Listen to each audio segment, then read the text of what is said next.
성도 여러분, 우리는 은혜 안에 사는 자들입니다. 여러분, 은혜 안에 살고 있다는 것 아시죠?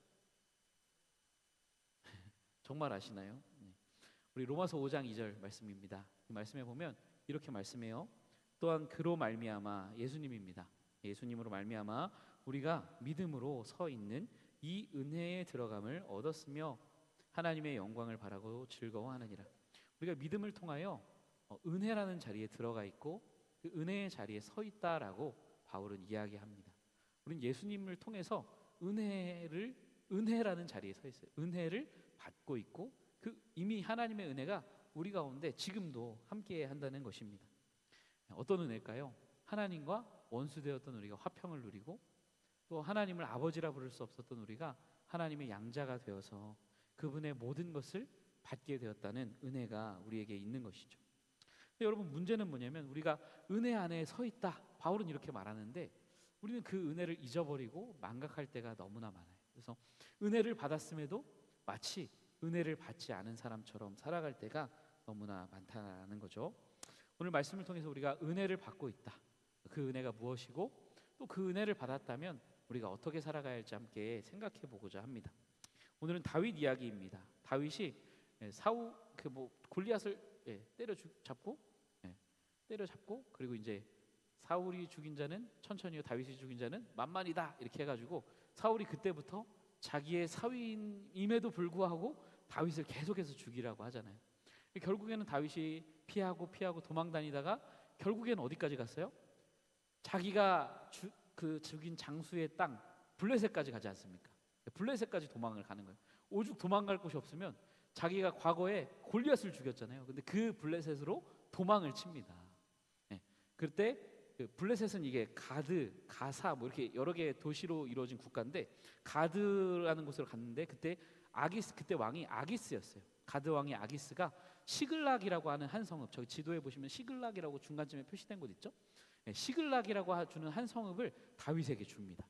다윗이 이제는 아예 내 편이 되었구나 이렇게 생각한 거예요. 다윗은 나의 충신이 되었구나 이렇게 생각하면서 시글락이라는 곳을 주면서 다윗과 그와 함께한 사람 600명 그리고 그의 그 600명의 처 자식들을 함께 저 성읍에 살게 해준 거예요. 그래서 이제 다윗은 원래는 이스라엘 왕으로 기름을 부음을 받았는데 어느 나라 사람이 된 거예요? 블레셋으로 귀화한 것처럼 이제 되어 버린 겁니다. 근데 이제 문제는 뭐냐면 그러던 와중에 다윗이 블레셋에 있는데 블레셋과 사울의 이스라엘 사이에 전쟁이 벌어지게 된 겁니다. 어떻게 해야 돼요? 다윗도 가야 돼요, 말아야 돼요? 안 가고 싶은데 갈 수밖에 없는 상황에 처해 있는 거죠. 그래서 저 위에 보시면 아벡이라고 표시된 곳이 있는데 시글락에서 아벡까지가 약 95km 정도 된다고 합니다. 저 위에까지 이제 블레셋 군인들과 함께 블레셋 군인의 편에 서서 싸우기 위해서 저곳까지 이제 올라가게 된 거예요. 얼마나 난감했을까요? 다윗은 어느 나라 왕이에요? 이스라엘 왕으로 기름 부음을 받은 사람이에요. 다윗은 알지 않았을까요? 언젠가는 하나님이 나에게 기름을 부으셨다면 언젠가는 왕이 될 것을 알았을 거예요. 믿음의 사람이었기 때문에. 근데 이스라엘과 싸우면 어떻게 돼요? 왕이 될 자격을 잃어버리는 거죠. 그리고 또 그렇게 이스라엘과 어떻게 동족과 싸우겠어요, 그렇죠? 마음으로도 싸울 수가 없는 거죠. 그러자고 안 싸우자니 이제 전쟁을 하러 오기 전에 시글락에 누구를 남겨두고 왔을까요? 군인들만 오고 아내와 자녀들은 저기 있는 거예요. 안 싸우면 어떻게 되는 거예요? 저기서 살고 있는 가족들이 위험해질 수 있는 거죠. 뭐 이렇게 할 수도 없고 저렇게도 할 수 없는 어려운 상황 가운데 있었습니다. 다행히도 블레셋이 아까 여러 개 이렇게 도시로 된 나라라고 했는데 그 여러 왕들이 다윗을 인정해주지 않는 거예요. 다윗은 우리를 배신할 수도 있어. 그러니까 다윗을 돌려보내야 해라고 해서 간신히 다윗은 전쟁하지 않고 전쟁을 피하고 이제 자기 가족들이 있는 시글락으로 내려오게 되는 거예요. 근데 이제 문제는 여기서부터 시작이에요. 그렇게 다윗과 600명의 사람이 안도의 한숨을 쉬며 시글락으로 왔을 때 눈앞에 아주 처참한 광경이 벌어집니다. 우리 사무엘상 30장 1절 2절인데요. 같이 한번 읽어보겠습니다. 시작. 다윗과 그의 사람들이 사흘 만에 시글락에 이른 때에 아말렉 사람들이 이미 네겝과 시글락을 침노하였는데 그들이 시글락을 쳐서 불사르고 거기에 있는 젊거나 늙은 여인들은 한 사람도 죽이지 아니하고 다 사로잡아 끌고 자기 길을 갔더라. 아멘. 여러분 무슨 말이에요? 다윗이 와 보니까 눈앞에 뭐가 있어요? 아내하고 자식들이 다 없는 거예요. 살던 집이 다 불타버린 거예요. 아말렉이 쳐들어와서 다 성읍을 쳐서 불사르고 처자식을 다 끌고 가 버린 거죠. 여러분 말도 안 되는 정말 너무나 허망한 상황이 눈앞에 펼쳐진 겁니다. 여러분 살면서 가장 충격적인 일을 한번 떠올려 보실래요? 가장 충격적이었던 상상도 하기 싫은 일들 여러분 하나씩은 다 있으시잖아요. 정말 그런 일들이 눈앞에 펼쳐진 겁니다. 그래서 30장 4절에 보면 뭐라고 되어 있냐면 다윗과 그와 함께한 백성이 울 기력이 없도록 소리를 높여 울었더라. 너무나 비통하고 원통하고 어이가 없어서 소리가 나오지 않을 정도로 대성통곡을 했다는 거죠. 그 위기의 순간에 다윗은 하나님 앞에 기도합니다. 30장 8절입니다. 다윗이 여호와께 묻자와 이르되 내가 이 군대를 추격하면 따라잡겠나이까 하니 여호와께서 그에게 대답하시되 그를 쫓아가라. 내가 반드시 따라잡고 도로 찾으리라. 하나님께 응답받았어요. 기도했더니 하나님이 쫓아가래요. 알겠습니다. 하나님 쫓아가겠습니다. 그래서 아말렉을 추격하기 시작해요.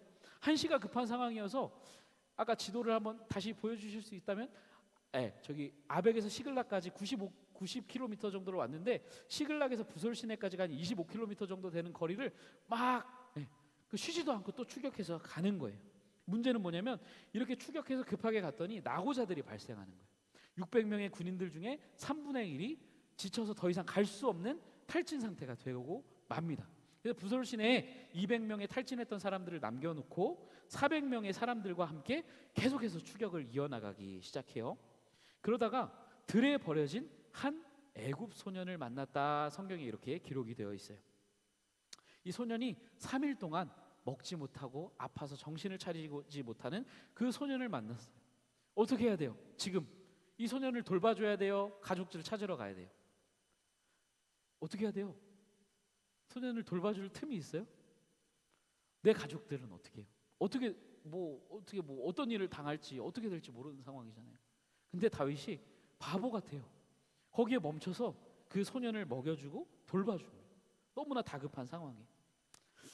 그럼 저는 이것을 보면서 다윗이 하나님의 뜻을 행하는 사람이구나, 그렇게 할 수 있을까라는 생각이 드는데 그렇게 했어요. 하나님의 그 법의 정신을 따라 율법을 따라 어려운 자들을 돌보는 그런 것을 실천하고 있는 거죠. 근데 중요한 건 뭐냐면 이 소년이 그냥 소년이 아니었던 거예요. 이 애굽 소년이 누구였어요? 아말렉이 버리고 간 소년이었어요. 아말렉이 누구예요? 처자식을 끌고 간 그 군인들이 버리고 간 소년이었대요. 이런 우연도 우연히 있겠습니까? 아말렉이 버리고 갔던 소년을 다윗이 이렇게 보살펴 준 거예요. 소년이 정신을 차리고 보니까 아말렉이 버리고 간 소년이라는 거예요. 그래서 이 소년이 어떻게 해요? 다윗을 아말렉이 있는 곳으로 인도해주는 길잡이 역할을 하게 되는 거죠. 더 소름 끼치는 건 뭔지 아세요? 이 소년이 병든 시점이에요. 13절에 보시면 이 소년이 사흘 전에 병이 들었다, 3일 전에 병이 들었다라고 하는데요. 이 사흘 전은 언제냐면 30장 1절에 다윗과 그의 사람들이 이제 그 아까 지도에서 위에 있던 아벡에서 시글락으로 출발하던 그때예요. 그때. 그러니까 이때는 다윗은 생각도 못했어요. 내 그 시글락에 어떤 일이 있었는지, 그곳에 불탔는지, 자녀들이 끌려갔는지 아무것도 모를 그때에, 그 출발했을 그때에 하나님이 이미 그 일은 벌어졌겠죠. 이 소년을 병들게 하시고 버림을 받게 하셨다는 거예요. 근데 하나님이 어떻게 하고 있는 거예요? 다윗에게 그 길잡이 역할을 할 소년을 준비하고 계셨다라는 거죠. 하나님이 섭리하고 계셨던 거예요. 그리고 그 추격하는 길에 그 소년을 만나게 하시고 그렇게 그들을 아말렉 군대까지 인도하셨던 거죠. 그럼 이와 같은 하나님의 은혜가 우리의 삶 가운데도 있는 거예요. 우리의 삶을 두르고 있다는 거죠. 우리의 삶에 평안한 때도 있지만 그렇지 않은 때도 있습니다. 다윗과 같은 위기를 만날 때도 있지만 우리의 인생이 하나님의 손안에 있다는 것을 우리가 기억했으면 좋겠습니다. 어쨌든 이렇게 아말렉의 그 버린 소년을 통해서 아말렉과의 전쟁을 하게 되고 모든 가족들을 다 찾고 전리품까지 얻어서 돌아오게 됩니다. 그래서 아까 전에 이제 아말렉까지 갔다가 다시 나고에 이제 역순으로 이제 시글락으로 가야 되잖아요. 그래서 부솔 시내를 거쳐가게 돼요. 부솔 시내에는 아까 누가 있다고 그랬어요? 나고한 200명의 사람들이 있는 곳이라고 했죠. 자, 이제 200명의 사람들은 뭐 하고 있었을까요? 지쳐서 앉아 있었을 거예요. 근데 다윗과 함께한 400명의 사람들과 저 멀리서 가족들과 처자식들이 보이는 거예요. 얼마나 안도감이 들었고 얼마나 감사했고 얼마나 눈물이 났을지 모르겠어요. 그런데 한편으로는 또 어땠을까요? 저 몰골이 막 전투하느라고 막 온몸에 피가 튀기고 그쵸? 막 옷이 너덜너덜해진 그 사람들을 보면서 너무나 미안했을 것도 같아요. 이때 다윗이 어떻게 하냐면요, 21절에 보면 다윗이 전에 피곤하여 능히 자기를 따르지 못함으로 부솔 시내에 머물게 한 200명의 금에 그들이 다윗과 그와 함께한 백성을 영접하러 나오는지라 환영하러 나왔다는 거예요. 다윗이 그 백성에게 이르러 뭐 했대요? 무난함에. 그들을 꾸짖은 게 아니에요. 너희만 왜 여기 있었냐 말한 게 아니에요. 별일이 없었는지 잘 있었는지 그들의 안부를 물어봤다라는 거죠. 근데 그때 불량한 사람들이 이렇게 말했다고 합니다. 우리 22절인데요. 22절 한번 같이 읽어보겠습니다. 시작. 다윗과 함께 갔던 자들 가운데 그들이 우리와 함께 가지 아니하였은즉 우리가 도로 찾은 물건은 무엇이든지 그들에게 주지 말고 떠나가게 하라 하는지라. 아멘. 여러분, 이 사람 뭐라고 얘기하는 거예요? 가족들은 줄 테니까 너는 이제 가라는 거예요. 너는 이제 가버려, 이거예요. 우리가 찾은 전리품은 줄 수 없어. 가족들 돌려주는 것만으로도 다행으로 알고 너는 이제 나가, 이거예요. 여러분, 인간적인 관점에서 봤을 때 이런 말은 전투에 참여했던 사람들이 할 수 있을 만한 말일까요? 그래도 하면 안 되는 말일까요? 할 수 있을 만한 말인 거예요. 여러분, 한번 생각해 볼까요? 아벡에서 시글락까지 90km, 또 시글락에서 부솔 시내까지 25km, 또 부솔 시내에서 아말렉까지 수십 킬로미터를 걸어갔어요. 뛰어갔어요. 그리고 이들이 전투한 시간이 최소한으로만 추정해도 36시간 동안 싸웠어요. 3일 길, 4일 길을 걸어와서 여러분 36시간 동안 잠도 안 자고 싸웠다고 생각해 보세요. 얼마나 힘들었을까요? 그런데 그렇게 한 사람들만 당연히 우리가 수고한 몫을 우리가 받을 것이고 너희는 가족들을 돌려줄 테니 이것만으로 너에게 충분하다 말하는 것이 이상한 게 아니라는 거죠. 당시에 그 흔한 관습이었다는 거예요. 그게 과한 게 아니었다는 거예요. 사회의 통념상 전쟁에 참여한 사람들이 전리품을 받는 게 너무나 당연한 일이었다는 거죠. 그리고 그렇다고 이렇게 말한다고 해서 남아있던 200명들이 야 어떻게 그렇게 할 수 있냐라고 말할 수도 없는 거예요. 그렇죠? 그런 그래요. 가족들 돌려주신 것만 해도 너무나 감사해요라고 말할 수밖에 없는 그런 상황이었다는 거죠. 근데 그 말을 들으며 마음이 불편했던 한 사람이 있었어요. 누구예요? 다윗입니다. 모두가 다 그렇게 말했어요. 400명이. 이것은 우리 몫입니다. 우리 거예요. 다윗과 우리의 것이에요. 여러분들은 나가세요라고 말할 때 다윗은 마음이 불편했다라는 거예요. 다윗이 이렇게 말합니다. 우리 중요한 말씀이니까요. 같이 한번 읽었으면 좋겠는데요. 30장 23절 24절 같이 보겠습니다. 시작. 다윗이 이르되 나의 형제들아 여호와께서 우리를 보호하시고 우리를 치러 온 그 군대를 우리 손에 넘기셨은즉 그가 우리에게 주신 것을 너희가 이같이 못하리라. 이 일에 누가 너희에게 듣겠느냐? 전장에 내려갔던 자의 분깃이나 소유물 곁에 머물렀던 자의 분깃이 동일할지니 같이 분배할 것이니라 하고. 아멘. 다윗이 뭐라고 말하는 거예요? 똑같이 아니야. 너희나 남아있던 사람들이나 똑같이 나눌 거야. 이렇게 말하는 거예요. 여러분, 보통의 사람이라면 누구 편에 서야 돼요? 400명 편에 서야죠. 숫자도 훨씬 많고 명분도 있잖아요. 이 사람들이 뭐 이렇게 들고 일어나면 어떻게 할 거예요? 근데 다윗은 400명의 편에 서지 않아요. 200명의 편에 서서 모두 전리품을 동일하게 분배할 거다라고 이야기하는 거예요. 왜요? 23절을 다시 보면요, 다윗은 이렇게 말해요. 다윗이 이르되 나의 형제들아 여호와께서 우리를 보호하시고 우리를 치러 온 그 군대를 우리 손에 넘기셨은즉 그가 우리에게 주신 것을 너희가 이같이 못하리라. 다윗의 말에 누가 강조되고 있어요? 하나님이 강조되고 있는 거예요. 야, 너희가 했다고? 아니야. 하나님이 우리를 보호하셨고, 하나님이 그들을 우리 손에 넘기셨고, 하나님이 우리에게 전리품을 주신 거야. 하나님이 주신 것을 너희가 그렇게 할 수 없어라고 말하고 있는 거죠. 물론 너희가 힘들게 한 거 알아. 너희가 저들보다 많이 수고한 거 알아. 36시간 동안 잠자지 않고 목숨 걸고 싸운 거 알아. 그런데 그건 다 너희가 한 것이 아니라 하나님의 은혜 때문에 가능한 일이었다라고 말을 하고 있는 거죠. 악한 사람들의 눈에는 하나님의 눈에가 보여요, 안 보여요? 안 보이는 거예요. 오로지 자기들이 한 일만 보이는 거죠. 우리가 했다. 우리가 피곤한 이 몸을 이끌고 저들은 하지 않았지만 나는 했어. 나는 목숨 걸고 싸웠어. 나는 잠도 자지 않고 먹지도 않고 내 다리가 후들후들거리고 부들부들 거릴 때까지 내 힘으로 싸웠어. 그러니 이것은 내 것이야. 그들의 눈에는 하나님 은혜는 하나도 보이지 않는 거예요. 자기들이 한 일만 보였던 거죠. 여러분, 우리도 이 사람들처럼 하나님 은혜를 망각할 때가 있다라는 거예요. 내가 구원받은 것도 하나님 은혜고, 내가 이 자리에 서 있는 것도 하나님의 은혜임에도 불구하고 그 하나님의 은혜를 잊어버리고 살 때가 많은 거죠. 은혜를 잊어버리면 어떻게 돼요? 이 사람들처럼 자기의 자기의 공로를 드러내게 되는 거예요. 내가 했어. 이렇게 되는 거죠. 부모님들이 자녀들을 보면 간혹 하는 말이 뭐예요? 지가 혼자 잘나서 큰 줄 알지. 이렇게 되는 거죠. 부모님이 아니면 우리가 어떻게 큽니까? 가난하기 때 부모님이 기저귀 안 갈아주고 먹여주지 않으면 우리가 어떻게 컸어요? 그렇죠? 어린 시절 우리를 돌봐주지 않았으면 우리가 어떻게 컸습니까? 근데 부모님들이 서운할 때 한 번씩 하시죠? 자기 혼자 큰 줄 안다.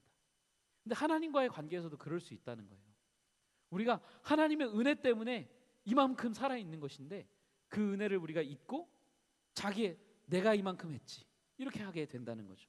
은혜를 잊어버리면 자기를 높이고 하나님께 감사하지 않고 자기의 공로, 자기의 의만을 드러내게 됩니다. 그리고 더 나아가 어떻게 돼요? 이 사람은, 은혜를 잊어버린 사람은 은혜롭지 못한 사람이 돼요. 은혜를 보내지 못하는 사람이 되어버리고 맙니다. 오늘 이 사람들 어떻게 됐어요? 하나님의 은혜가 안 보이니까 어떻게 돼요? 은혜롭지 못한 사람들이 되는 거예요. 하나님의 은혜 때문에 된 겁니다라고 말하는 다윗은 어떻게 해요? 나눠주자고 말하잖아요. 우리가 한 것이 아니니 하나님이 하신 것이니 나눠주자고 말하는데, 은혜가 보이지 않는 사람들은 어떻게 하는 거예요? 내가 한 거야. 그러니까 내 거야. 이렇게 되는 거죠. 은혜롭지 못하고 자비롭지 못한 사람이 되는 거예요. 반대로 하나님의 은혜를 기억하는 사람은 어떻게 돼요? 내 공로가 아니라 하나님의 은혜를 높이게 되고 하나님이 하신 것입니다라고 말을 하게 되는 거죠. 그리고 은혜롭고 자비로운 사람이 되게 되는 겁니다. 여러분, 다윗이 이렇게 말했을 때 400명의 사람들이 어떻게 반응했을까요? 반발했을까요? 성경에 보면 한마디도 한 것이 기록되어 있지 않아요. 저는 이것이 그 사람들이 침묵했던 것으로 그렇게 해석을 합니다. 누구 하나도 반대하지 않았어요. 다윗의 이 말이 그 사람들의 마음에 그들로 하여금 하나님의 은혜를 기억나게 했던 것 같아요. 그렇구나. 우리가 수고했지만 하나님의 은혜였구나. 그것을 기억하게 되었던 것 같아요. 그리고 다윗이 이것을 나라의 법으로 정해버립니다. 25절 말씀입니다. 그날부터 다윗이 이것으로 이스라엘의 율례와 규례를 삼았더니 오늘까지 이르니라. 여러분, 다윗은 이것을 하나님의 은혜로 받은 것이니 은혜롭게 나눠야 한다는 것을 아예 나라의 법으로 세워버려요. 은혜가 지배하는 나라, 은혜가 지배하는, 은혜의 지배를 받는 사람이 은혜가 지배하는 나라를 세우는 것을 보게 됩니다.